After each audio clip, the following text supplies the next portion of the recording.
Hello, good morning, good afternoon, good evening, depending on where you're joining from today. Thanks for joining our weekly live stream to cover all things related to digital transformation. My name is Eric Kimberling. I'm the CEO of Third Stage Consulting. We're an independent consulting firm that helps clients throughout the world with their digital transformation journeys, including helping them through the digital strategy process, helping them select software, and ultimately helping them select software, and or ultimately helping them implement the software, I should say. Um, we are doing this live discussion here today as part of our weekly production of our weekly Transformation Ground Control podcast. So every Tuesday morning, same time, same place, streaming to all these platforms, we do these live discussions. Sometimes we have guests. Typically, we do have guests. Today, we do not. We have more of a general discussion we'll get into here today. But oftentimes, we have a guest in interviews, and we take audience questions, and we curate additional content, edit it, and then we create the full episode of Transformation Ground Control. And those episodes get released every Wednesday. So you'll be able to see this discussion and the finished product here in about 2 weeks when we release the full episode. So thanks for being here as part of the live production here today. Today's topic is digital transformation trends and predictions for 2025. It's that time of year where we start looking at what to expect in 2025. What are the trends we should be aware of? What are the things materializing in the industry that might affect how you go about your digital transformation? These are all things that we need to discuss and we want to discuss here today. Before we jump into the conversation, though, I'd love to hear a couple things. First of all, love to hear the audience where you're joining from today. So if you don't mind dropping in the chat, what city and country are you joining from? We always love to see where the global audience is joining from here today. So thank you in advance for dropping in the chat what city and country you're joining from. I can see the all the streams that we're streaming to right now. So any comments or questions you have along the way, I'll see those here, including what city and country you're from. But I also love to hear from you to hear what you think some of the biggest trends are. So as we're going through the discussion at any point, I'd love to hear your thoughts on what you think you're most excited about, what you think is going to materialize here in the digital transformation industry here in the coming months and in the coming year as we plan for 2025. So we're going to get into the conversation here today. Again, digital transformation trends predictions for 2025. Want to get into some discussion around what some of those trends might be. And before I jump in here and we start talking about some of these trends predictions, I want to say hello to Vladimir joining from Montreal, Canada. Thank you for being here today and for dropping in the chat where you're joining from today. We have someone on LinkedIn joining from Toulouse, France, very pretty part of the world. So thank you for being here today. Darian joining from Denver. We have Muhammad joining from Maryland in the U.S. We have Cornelius joining from Atlanta here in the U.S. And then we also have Sid joining from Sayreville, New Jersey. So thank you all for dropping in the chat where you're joining from today. I appreciate you being here and love to hear where the rest of you are joining from as well. So as we start to think about some of the general trends to be aware of here in the coming year, and as we think about our digital strategies and how we're going to go about the process of defining a digital strategy and ultimately executing on that, there's a lot of different trends to be aware of. A lot of things have changed in the industry, and if I were to sort of summarize where we are just at a high level, and then really dig in and start to have a chat with you guys and hear your feedback as well. But as I look to sort of summarize where we're at and where we're headed in 2025, if I had to pick one thing to summarize, I would say it is definitely an increased pace of change. And the reason I say that is because the trajectory that the technology change is on right now is so dramatic. So when we think about things like AI and predictive analytics and certainly cloud implementations, all these things are areas that are changing very quickly. And technology has always changed very quickly in the 25 years I've been doing this. But I feel like just in the last year or two, the pace of change has really accelerated dramatically. When you look at how quickly ChatGPT caught on, for example, and how quickly it really brought artificial intelligence to the forefront, not just for consumers, but also for businesses, sort of in parallel, that was something that really changed the pace of change. And then you add to the fact that a lot of companies are quickly adopting or quickly embracing the cloud and moving their on-premise systems to the cloud still. And you add that all up and you see that there's a big increased pace of change. And so I think that's really the name of the game for 2025 is how do we manage that change? How do we navigate the change? How do we not let the change overwhelm us or become something that we just can't consume as an organization? Those are all things that we really got to think through and be aware of as we go into the new year. And I'd be curious to hear too from the audience here what you think some of the big challenges are, or some of the big changes are that you're seeing in digital transformation, or that you're most excited about. I'm just mentioning a couple here with cloud and artificial intelligence, but would love to hear any other comments you have, or any other things you think are changing particularly quickly. Also want to say hello to Mukushimar, joining from Pune, India. We have someone joining from Santiago, Chile. Thank you for being here today as well. And here's an interesting comment here from YouTube. And joining from India, I want to know the trends in digital transformation in higher education. And so, yes, we will absolutely talk about some of the trends that apply to not only higher education, but other industries as well. And then another comment here, question here, or a comment related to trends in the coming year. This is from Vladimir on LinkedIn. Vladimir says, I have many thoughts. I think there's still a lot of work to be done in fundamentals, better networks, data integration, Internet of Things, deployments, etc. For advanced manufacturers, there's definitely an appetite for testing and research and developing various AI, ML, and LLM solutions. So I think that's a great point. I actually agree with you. And I like how you're calling out some of the fundamentals here, because I think it's easy to forget about the fundamentals. Like you mentioned, data integration. I think that's a really good one. A lot of organizations have struggled for decades, if not longer, to really get their data cleansed and cleaned up and under control, and to get the right data governance in place and that sort of thing. And in fact, in last week's podcast episode, we covered data management in quite a bit of detail. So if you're interested in learning more about data governance, data management, last week's episode of this podcast, Transformation Ground Control, we dive into that.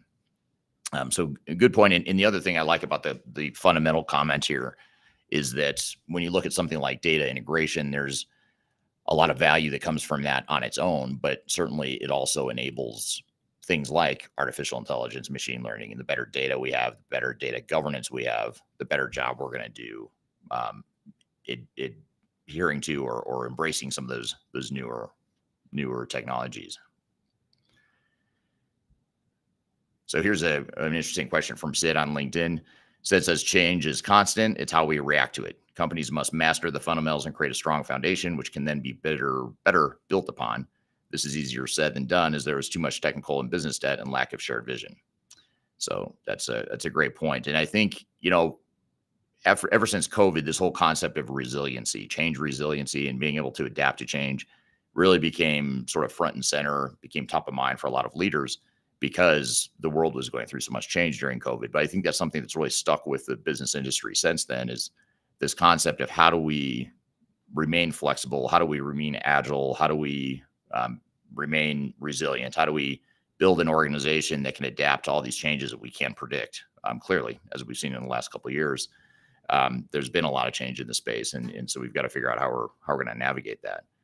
And so I like also in this comment too, the concept of shared vision. If we can make sure that anything we do, in the ways we manage change, in the ways we adapt to change, and the types of technologies we deploy and embrace, if we can do that in the context of making sure it's part of a shared vision and that we're all on the same page with what that vision is, that's going to be a lot more successful and a lot more effective than organizations that get overwhelmed by all the possibilities, all these technology changes that are happening in the space right now. So great comments there. Great additional thoughts there. Here's a question from Darian that I'm actually going to ask to the audience. This is from Darian on LinkedIn. Darian says, how are you using AI like ChatGPT? So I'd love to hear, just in general, those of you listening in here today, how are you using ChatGPT or other generative AI, conversational AI, that sort of thing? Are you using it in your business? I'd love to hear your feedback there. And speaking of that, that's sort of a good transition into another trend here that I want to get to. And it's really impossible to talk about trends and predictions here without talking more about, without bringing up AI again. But just the business adoption of artificial intelligence, I think, is something that's going to be prevalent in 2025. I think 2023 and 2024 were the years that it seemed as though organizations were sort of dabbling in AI, or just sort of cautiously optimistic or cautiously dipping their toes into what AI might do for their businesses. But I think there's also a lot of uncertainty around it up until this point. But I think 2025 will be the year where organizations start to figure out how they're actually going to use AI, and they're actually going to start to pilot real use cases, which some organizations have, but I'd say most organizations are still uncertain how to use AI in their organization. So I think it's been around long enough now, and the vendors are investing heavily enough in AI functions in their software, in their core softwares, that it's going to be sort of that tipping point where organizations do start to push harder into the space to really look at ways they can be using AI more effectively. So that's something I think will happen. But I'd love to hear too from the audience on where, if at all, are you using AI in your business? Do you have specific examples or use cases of ways you're using AI so far, or ways that you plan to use it? Or are you still trying to figure out what AI is and how it could affect your business? I'd love to hear your thoughts and comments here on sort of where you fall on the whole change adoption curve, or the whole AI adoption curve in general. So love to hear your thoughts there. So here's another comment from Buggy's Thoughts on YouTube. I mean, IT students are hard to get internships or experience trying to get into consulting. Any tips on things I should be doing? Well, I think certainly educating yourself and networking and being part of events like this is one way to do it, just because you'll be able to learn from some of the peers in the industry, and kind of hear what some of the real world scenarios are, and some of the real world challenges that organizations are facing. So certainly listening to podcasts like this one, and really diving into and learning some of the stuff that, as you're doing here today, is an important first step. But I'd also make sure you network with some of the people you see listening to this same podcast. When you see people comment, be sure to connect with those people and build your network of people that might be able to help you, or either directly or indirectly position you for potential opportunities in the space. And then also just any experience you can get. If you can have applicable experience of using AI, for example, or using enterprise technology, and you can really point to that as a selling point for why you'd be a good candidate, I think those are just a few ideas that come to mind. But certainly getting to know the right people, getting the right skill set and knowledge, and certainly getting the experience, even if it's unpaid experience, or things that you do on your own just as a hobby, or just in your own exploration of learning different things, that can all be things that you can use to position yourself as a more valuable consultant. I want to say hello to Sindre, joining from Horton, Norway. Thanks for joining here today. Here's a good question from Kareem on LinkedIn. Kareem or Karim? Maybe it's Karim. Karen on LinkedIn, I'll say. What are the real on-the-ground issues when it comes to moving from ECC to S4HANA? And I'm actually, if you don't mind here, Karim, I'm going to actually use this question as a segue into another prediction or comment I had, which is one of my predictions here, is the increased frenzy in cloud upgrades. So I think you mentioned SAP and ECC to S4HANA in particular. That's just one example, or that's one of many software vendors or software verticals in the enterprise tech space. It's one of many that are seeing a frenzy of cloud upgrade activity, partially because SAP has designated 2027 as the deadline for ECC customers to get off that system onto the cloud S4HANA software. And, as part of that, what you're seeing is just more, I don't know if chaos is the right word. It probably is the right word. It's just a lot more chaos, a frenzied activity, very hectic, a lot of upgrades happening all at once. And it's putting strain on organizations to try and adapt quickly, or try to migrate quickly to S4HANA or other cloud solutions. And it's also putting strain on the available resources, so skill sets and people that you need on your projects to make them successful. There's an increased demand for that, which I think is another challenge that we're going to get to here in a moment, that I think will continue into 25. So those are, that increased frenzy in cloud upgrades is something that is going to lead to another prediction that I'm going to get to here in a minute. And that is increased digital transformation failures. I think the fact that so many organizations are moving so quickly to the cloud, in some cases they're not ready for the change, and in some cases they have other bigger issues they should be dealing with. But because the software vendors have sort of forced this cloud migration all in mass, that's causing a lot of organizations to get into these projects a little too deep when perhaps they're not ready for it. Perhaps they just don't have the right foundation or infrastructure in place. They don't have the right alignment. They're not focused on the right things. but yet they're going through these projects because software vendors are sort of forcing them to in a lot of ways, because they want to make sure that they want to make sure they have those upgrades happening in place, or happening in a timely fashion here. So, but as far as how to make that cloud migration successful, back to Karim's question around moving from ECC to S4, I think there's a few things that come to mind here. One is, you want to make sure that you're ready for it. First of all, make sure you have a good reason for why you're moving from ECC to S4. And I would say that it's not enough to say because SAP told you have to. That's not a good enough reason to say that's what we're going to base our whole burning platform for change, because that's not a good enough reason to do that. So I think making sure you have a clear vision for what it is you want to get out of the project. Make sure you have a good idea of what business value you expect to get. Make sure you have a good idea of what sort of business improvements and organizational improvements you expect to see, and really having clarity around that before you get into a project. I think that's really important, whether you're moving from ECC to S4 or any system to a new system. I'd say the same thing. So those are just some things that come to mind there that I think are very, very important. There's a question or a comment here from Sid on LinkedIn. Sid says, a quick win for AI is the ability to summarize meeting notes via Zoom.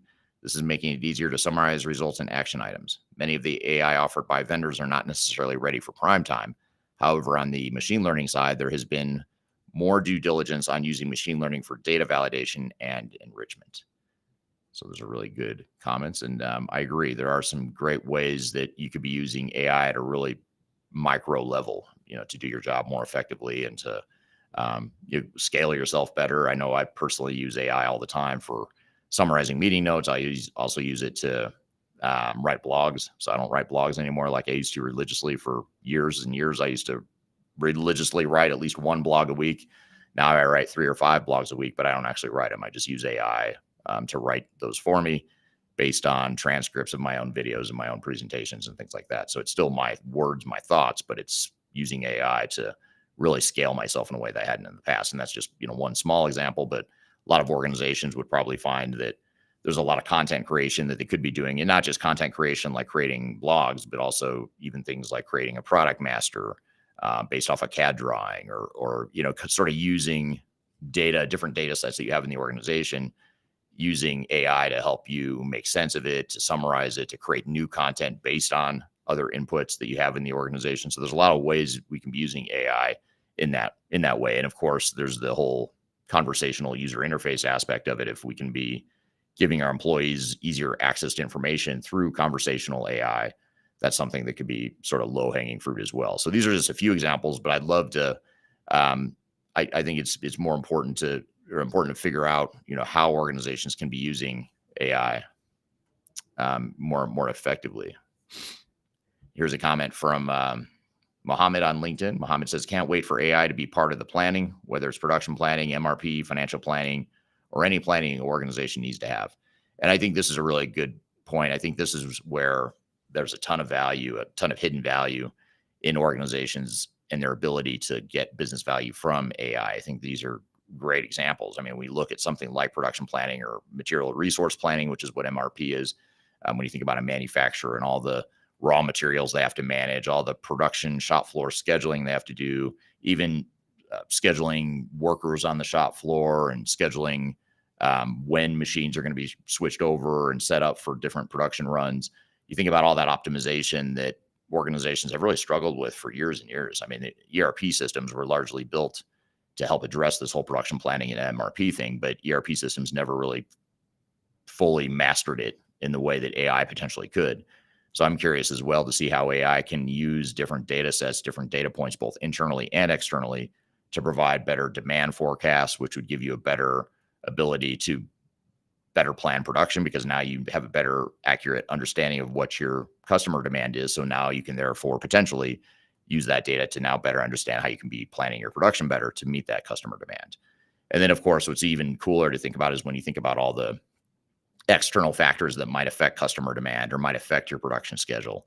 And if you can use AI to help optimize that and figure out and help you see things that you as an organization and a team wouldn't see on your own because you have human flaws and blind spots and whatnot, that's where I think it could be really cool for AI to really be a game changer for organizations. But at the same time, I also think that organizations are trying to figure out how to walk before they run. How can they use these little, more, maybe a little simpler use cases, just like what Sid had talked about before, kind of going back to this comment here, the quick win with summarizing meeting notes and summarizing results and action items and that sort of thing. And he also mentions data validation and enrichment as an area where you could be using AI more effectively. So this is, I think this is great conversation here because there's small, simple ways you could be using AI. And there's also these more advanced ways, like with the production planning example that Sid brings up here, or I'm sorry, Mohammed brings up here as well.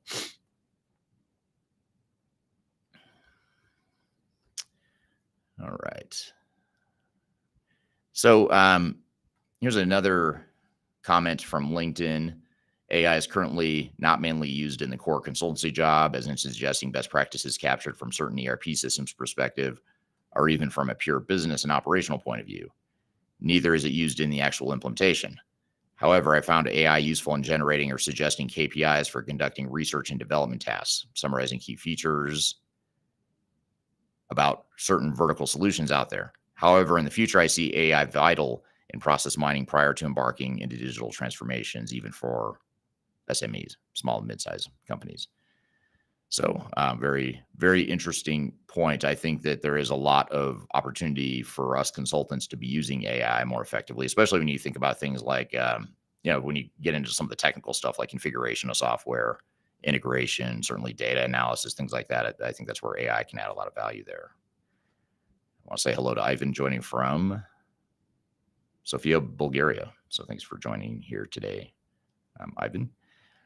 And here's an interesting question or a comment here from William on YouTube. William says, my wife runs data groups for a large research organization.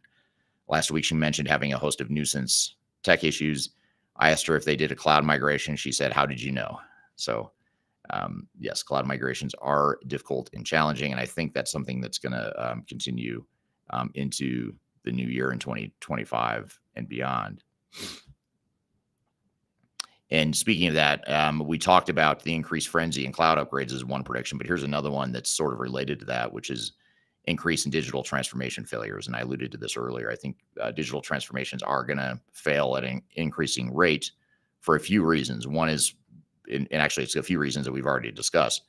The increased pace of change. Anytime technology changes as fast as it is, that just puts more pressure on organizations and it creates more confusion and potential paths to failure, if that makes sense. So there's more, when technology is changing that quickly, organizations have more trouble keeping up with the pace of change. And that just puts more strain on those organizations to change faster than they're potentially really conditioned to do.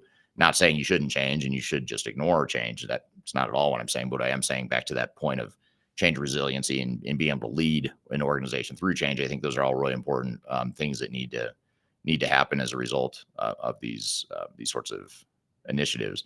So when you think about that increased pace of change, and then you also add to the fact that you have this mass migration of organizations throughout the world that are moving from their legacy on-prem system to their cloud-based system in a relatively short period of time, in a relatively compressed period of time because of some of the vendor sunsetting issues and just the pace of change in general. That's putting more pressure on organizations to go through change that they're not necessarily ready for and they're not necessarily prepared to succeed. And so that's why it's so important for organizations to make sure they have a clear vision of where they want to go and make sure they have a clear direction and alignment as an organization before they jump too far into the overall project. So I think the increase in failures will absolutely increase. We just see too many organizations that are struggling right now with that cloud migration and the forced fast migration, shortage of skills. That's actually another prediction that I'll just call out here now as one of the predictions is, skills shortages have been an issue for years now. It's nothing new in 2025. That is something that'll continue and probably accelerate in 2025 because you get, for example, all these companies that are scrambling now to go from SAP ECC to S4HANA, there's only so many SAP consultants in the world that know what they're doing and are good. And those consultants are all in high demand right now because you have so many organizations that are going through these changes all in a relatively short period of time. So that skill shortage creates more pressure on an organization and increases the rate or the probability of failure even more. So you've got to look at all these underlying currents here, these undercurrents in the industry, and say, how does this affect us, and how do we mitigate the risks of all these things we're talking about? And the good news here, it may sound like I'm saying it's all bad news because there are risks and there's challenges, but the good news is there's ways to mitigate those risks and challenges and ways to overcome them. And it's just a matter of being aware of them. With skill shortages, for example, you may have to assume your project's going to take you a little longer than you might otherwise expect, or that might otherwise be realistic. I mean, I think in general, most organizations are very unrealistic about how long an implementation takes, but even more so nowadays when you add up all these different factors, the skill shortages, the increasing pace of change, the fact that vendors are changing their software so quickly, the fact that businesses are dealing with a bunch of challenges, supply chain issues and economic issues and potential layoffs, acquisitions. There's all these other things happening that have nothing to do with technology that are also putting pressure on these organizations. And at some point, something's got to give. And oftentimes these technology initiatives end up paying the price or end up taking longer than expected or costing more than expected because of all these other internal and external dynamics that are contributing to some of the difficulties that organizations face when they're going through these implementations. So skill shortages, that's something else that I think will be a challenge here in the coming years. But I'm curious to hear from you. What other trends do you see, or what other trends are you most excited about in the digital transformation space? I'd love to hear your thoughts here, whether you're someone implementing ERP systems right now, or whether you're a consultant, or whatever the case may be. I'd love to hear your feedback. Speaking of feedback, here's another comment from Karim on LinkedIn. Another quick one: are all market leading vendors truly equal in their enterprise software capabilities? And I would say no, they're not. I mean, I'd say they're all good. If you look at market leading vendors, at least the brand names like SAP and Oracle and Microsoft, Infor, Epicor, or a couple more, Workday, of course, NetSuite. Those are some of the leading, what I would consider some of the leading enterprise software vendors. But I wouldn't say they're equal. I mean, I think they all have their strengths and weaknesses, and they all have their areas of focus. Certain ones are better at certain types of organizations or with certain types of industries, but you really have to make sure you understand more than anything just what your own needs are and what your priorities are. And once you know what your needs and priorities are as an organization, then looking to the software solutions that are out there to figure out which one or ones are going to provide you, the best fit with what you're looking for. That's why going through an objective and comprehensive evaluation process is so important, to make sure that you find the software and you find the nuances in these different software solutions, because they are all very different and they have different strengths and weaknesses for certain. Here's another comment from Pranesh on LinkedIn. Pranesh says, lots of ERPs are using AI effectively. Workday already has a good use of this in features such as candidate ranking, skill ranking, etc. So keeping data clean for a decent long time can really help companies take the AI skills, utilize their predictions better. Great example. And those are great examples of how a software vendor, in this case Workday, is using AI to sort of build into their systems some additional competencies around candidate ranking and skill ranking in these two examples. So those are all great examples of things that will certainly help. And we're certainly, AI can make those existing functions even better than they might have been otherwise. So thank you for that feedback, Pranesh. I also want to get back to this concept of AI. I'd love to hear, for those that are just joining or maybe missed the earlier part of the conversation, or maybe you've had more time to think about it, if you've been on this discussion for a while now. But I'd love to hear from you on where you think you could see AI being used in your business or in businesses in general. Do you see it being used in certain ways now? Do you see possibilities of AI being used to improve businesses in certain ways in the near future? Love to hear your feedback, because I think this is something that's really important, because so many organizations are struggling with how to leverage AI and how to get value out of AI as well, rather than just talking a lot about it, or creating, or focusing on all the buzz. There's a question from Sid on LinkedIn. Sid says, from a system architecture perspective, a hybrid architecture with on-premise and cloud creates challenges to keep the lights on while going through a cloud upgrade. this is often overlooked and leads to delays, as the right resource cannot be at the right place at the right time, as staff downsizing and resource allocation leads to staffing and planning challenges. So I think the key thread here that I'm picking up on, or the key point, is keeping the lights on with your existing on-prem systems while you're going through this transition to the cloud. And in the process, assuming you're not doing like this massive big bang approach, which most organizations don't do, but assuming you're going to have to move through this interim phase where you have some cloud systems and some on-prem systems, that's where it becomes real challenging. And there's a lot of interim integration to manage, a lot of interim data reentry and rekeying and data governance that becomes an issue, because now you're managing multiple environments. And for some organizations, this isn't even just temporary. It's not just an interim process. It becomes longer term, because they might have some legacy on-prem systems that they have to keep or they want to keep, and then they've got cloud systems that are maybe their core ERP systems that now need to integrate with those on-prem systems. So those are all big issues that need to be managed for certain. And it also brings up the importance of increased cybersecurity risk. Cybersecurity is becoming more and more important, and it's becoming more common that organizations struggle with cybersecurity. And the reason I'm bringing this up in the context of Sid's comment a moment ago is because when you start talking about these hybrid environments where you have some on-prem, some cloud systems, it may be important from an operational perspective. There may be very good reasons, regulatory reasons, or functionality reasons why you might have these hybrid environments. So I'm not here to necessarily say hybrid environments are good or bad, but one of the risks of hybrid environments is, even if, let's assume you've got a core cloud system that has world-class cybersecurity controls and cybersecurity protection that's going to protect you from all these bad outside hackers and nefarious actors and potential internal employee breaches, all that stuff. Let's just say you've got this hypothetical situation where you've got these cloud systems that are pretty well locked down.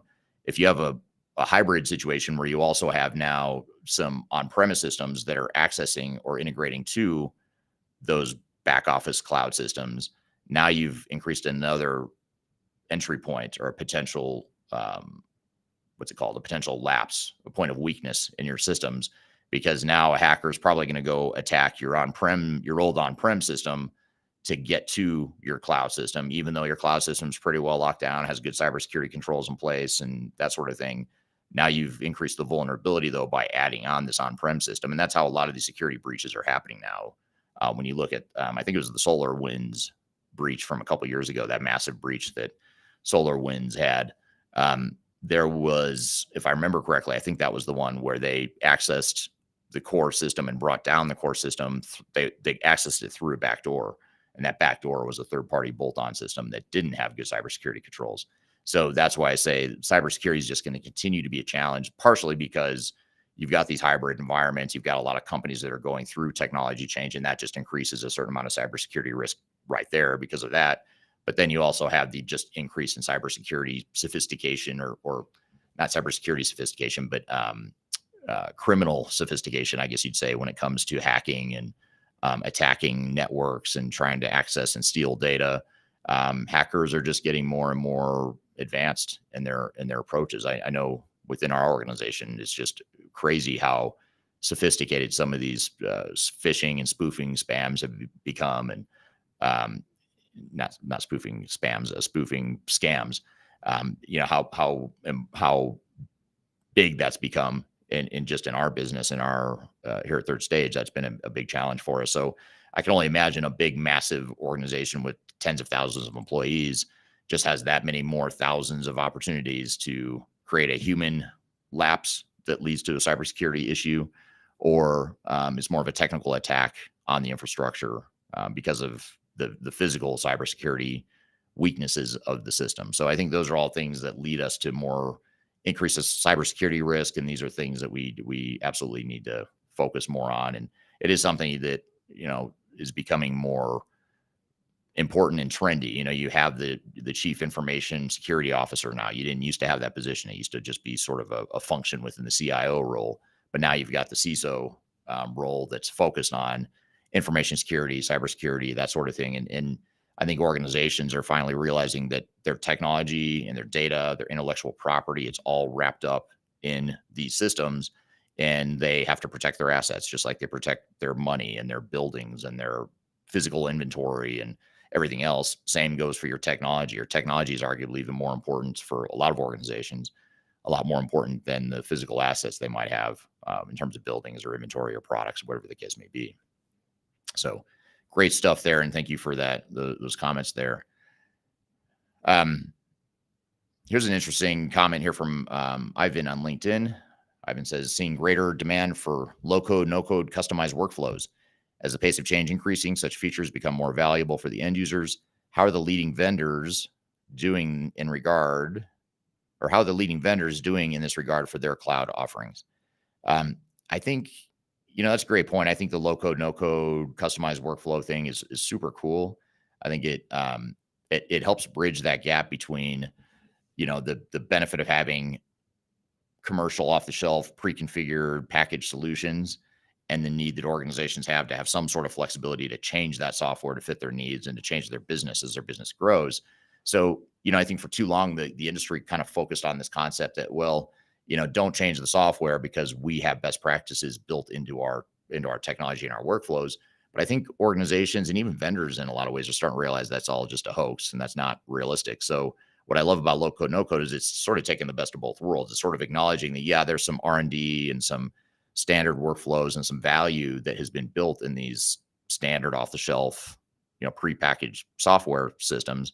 But it also recognizes that it's not perfect. It's not going to fit everyone's needs. So if you can have a way to change the software without having to go in and change the code and sort of break the software, risk breaking the software, if you could do that with a low code, no code environment, then I think that's, super important and something that's super valuable to organizations. So love the idea. And I love the thought here, or the addition to our list that low code, no code customized workflows are increasingly important. And that's an important trend. In terms of how the leading vendors are doing in this regard for their cloud offerings, I think some are doing better than others. I mean, I think it's another buzzword that a lot of them are just sort of throwing out there, but there's a handful that are, I'd say, doing a better job with a low code, no code environment. I think of like Odoo is one that's an open source system that has more of a low code sort of environment. I know there's if anyone's familiar with Jan Bond, he's the guy that founded Infor Software. Or I'm sorry, not Infor, but Bond Software, which was acquired by Infor a couple decades ago. And now he's since started another software company that's called Rapid, and RAPPIT, and it's a low code, no code sort of enterprise technology that helps tie together, multiple systems and provides workflows. And it's sort of an easier way to potentially use technology in a low code, no code way without having to deploy an entirely new ERP system, which can be a lot more complicated and risky. So you look at Odoo, you look at Rapid, you look at other software vendors that are investing more in this low code tool set. I think that's a good sign. But I think when you're evaluating systems, though, it is something you'd want to dig into and really just see what the tool set is and what do they really mean by low code, no code. Because a lot of times low code, no code might be, well, you're just allowing me to change the color of a button. That's not really giving me a customized workflow. It's just giving me sort of a personalization that I always had. Every software vendor would allow like relatively simple changes to the system that doesn't change the core fundamental aspects of what the software does. But when you look at things like Odoo and Rapid and some of these other low code, no code systems, you actually can change the workflow in a more meaningful way. And speaking of Odoo, and this is actually part of why I just brought up Odoo, because I saw this question and so they popped in my mind, but this is from Emro on YouTube. Emro says, what's your opinion on Odoo on-prem and how to test the functions of an ERP? Is an iterative process. Also, how do we determine the suitable data model for an ERP system? There's a lot in that question. I'll try to answer much of that question. I may not get to all of those points or all of those sub questions here, but I will say that Odoo ERP is a good system. It's in our top 10 list. We do every year a independent tech agnostic ranking of the top ERP systems in the market. In fact, if you'd like to see that list, you can just scan this QR code on the screen in front of you, or if you're listening to the audio only podcast, I've included a link below to the 2025 ERP report or the digital transformation report. You can scan the QR code right here on the screen in front of you, or you can go to the links below. But point here is Odoo is in that top 10 list. You'll see it when you scan and download this report.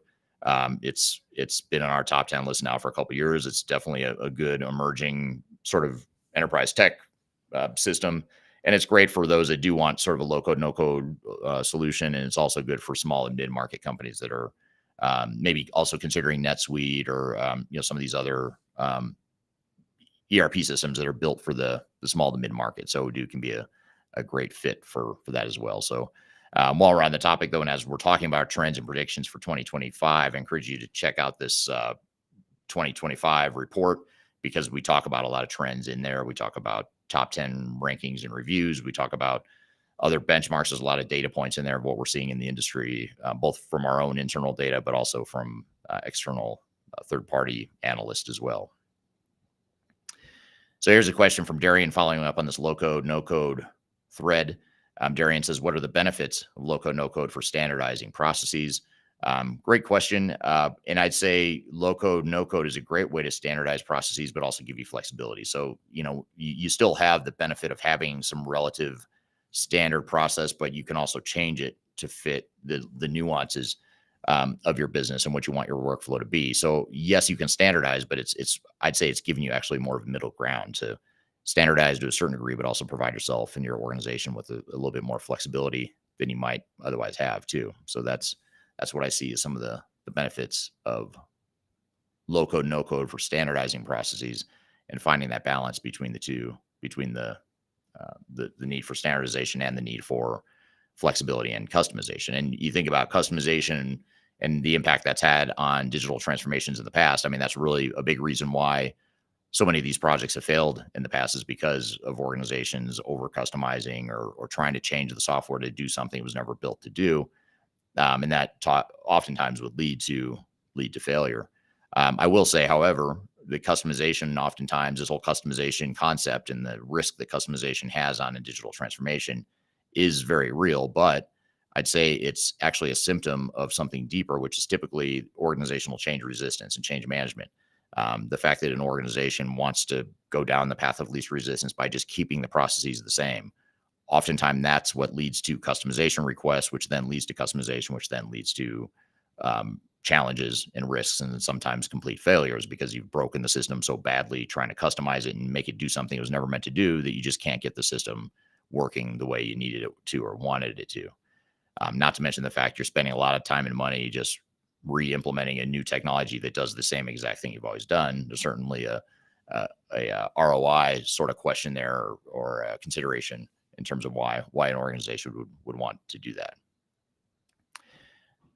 So if I were to maybe summarize some of what we've talked about so far, and this is for a lot of you that might be joining here in the middle of the conversation, but we've talked about some of the trends. We've talked about business adoption of AI and some more use cases of how companies and organizations are actually going to start using AI. And so in other words, rather than us just sort of messing around with it on our own at home or even in our jobs, I think you're going to start to see organizations that are actually more formally and more deliberately finding ways that they start using AI more widespread, not just in individual use cases, but across the enterprise. So I think that's pretty exciting, because there's so much innovation I think we'll see from organizations as a result of that increased adoption of AI. We also talked about the increased frenzy in cloud upgrades. So we talked about how the fact that organizations are going through so many cloud upgrades within a relatively short period of time. And it's also sort of a manufactured frenzy too. It's the industry creating this frenzy and this chaos around needing to upgrade from on-prem to cloud now. And it reminds me a lot of the Y2K. For those of you old enough to remember, in the late 90s, there was this frenzy around Y2K. Everyone was worried that the world was going to end because the way computers were programmed were 2-digit years. Any sort of timestamp would have a 2-digit year. And people were worried that once 1999 became 2000 and the 2-digit year goes from 99 to 00, everyone was worried that the systems would all break and the world would end and we wouldn't have power or banks or food or whatever. In hindsight, I think that was all manufactured as well. I mean, it was a real fear that was sort of a commonly known risk. And I don't remember a glitch at all, the moment we switched from 1999 to 2000, which would suggest that either everyone just did such a great job with their Y2K upgrade that there was absolutely no glitch, or it could be that the whole thing was a hoax and it really wasn't that big of a risk, but it was a great way for software vendors to force upgrades to new systems right at the end of the 90s. And that created that same sort of frenzy, same sort of increase in failures, same sort of profit margins for software vendors and technology consultants. They all did really well during that time. In fact, that's when I started my career, was in 1998. So I came in right at the peak Y2K frenzy, and I just assumed it was real. And that's, a whole nother story for another time. But looking back, I don't know if it's just because I'm older and more jaded now, but I feel like the whole thing was a bit overblown, and it sort of created this mass chaos to upgrade all at once. And you see the same thing happening now. It's just now it's not Y2K. It's you have to get off this old system because it's on-prem, and we're going to stop supporting it. And you're going to go out of business and be a failed business if you don't keep up and get to this new cloud solution, which is probably true long term, but doesn't mean you should necessarily drop everything and go invest millions of dollars in a cloud upgrade right now. But regardless, it is what it is. You're seeing that increased frenzy in cloud upgrades. That's one of the things we talked about. We also talked about the increased pace of change. Things are just changing very quickly with AI and predictive analytics and all kinds of emerging technologies and cloud migrations. All this results in change, and it puts pressure on organizations to be better at change because they simply have to be, as things get more difficult and change quickly. Skill shortages, as we look at this increased pace of change and the increased frenzy in cloud upgrades, that leads to skill shortages, which means that implementations are going to be more challenging to find the right people because there's going to be so much demand for them, because you have so many organizations going through these big, massive cloud upgrades all in a relatively short period of time. That puts more pressure on the skills that are needed to make these projects successful. We talked about increase in digital transformation failures. Because of a lot of the things we've talked about, that's going to lead to more failures. Digital transformation and ERP implementation failure rates have always been historically high and, in my opinion, unacceptable. And it's confusing to me at times as to why that number doesn't budge or really get any better over time. It's actually, I think the number is going to increase. The failure rate's going to increase now because of all the things we've talked about, which are good things longer term, but short term that creates more chaos and risk for organizations. Because of all the change, skill shortages, going through implementations because they have to, not necessarily because they have a good reason strategically, but because the vendors are telling them they have to. That's right there leading to a lack of strategic direction. That's leading to a lot of failure. So these are all things that you just need to be aware of from a risk perspective. And then the other risk that we talked about so far was the increase of cybersecurity risk. So as you see more attempted cybersecurity breaches, you're going to see more pressure on cloud vendors and software providers and IT professionals in general to provide more, tightened down cybersecurity here in the coming year and longer. So those are some of the predictions we've covered so far.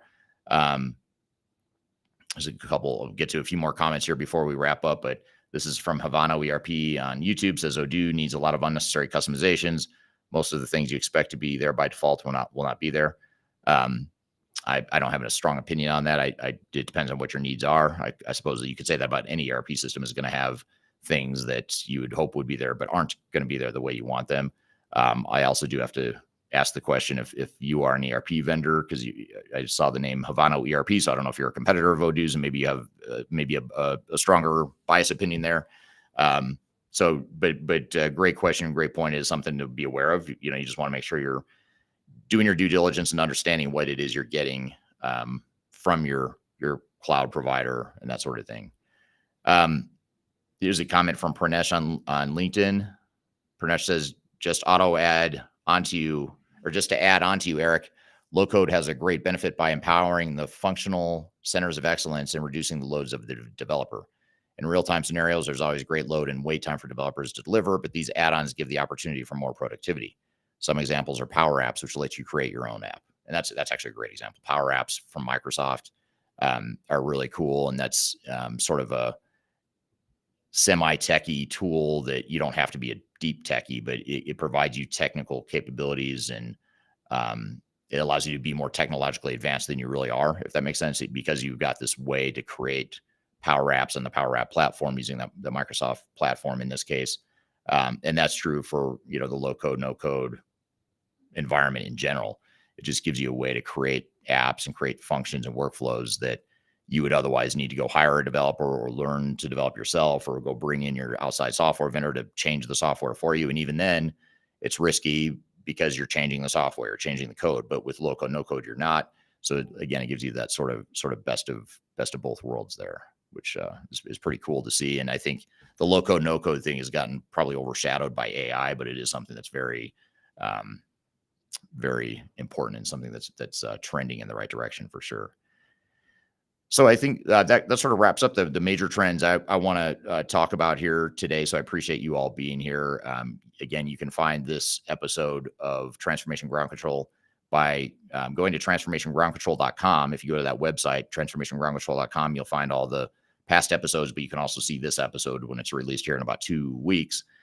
In the meantime, every Wednesday, we have new episodes of the show that get released, the fully polished, fully edited version. And again, you got to be here as part of the live production, the unedited version that allows you to ask some of these great questions. So thank you for being here today. And thank you to the audience. Be sure to check us out again, transformationgroundcontrol.com. Check out Third Stage Consulting. We're an independent and tech agnostic consulting firm that helps clients throughout the world with their software selections and their implementations during their digital transformation journeys. So be sure to check us out. You can go to thirdstage-consulting.com.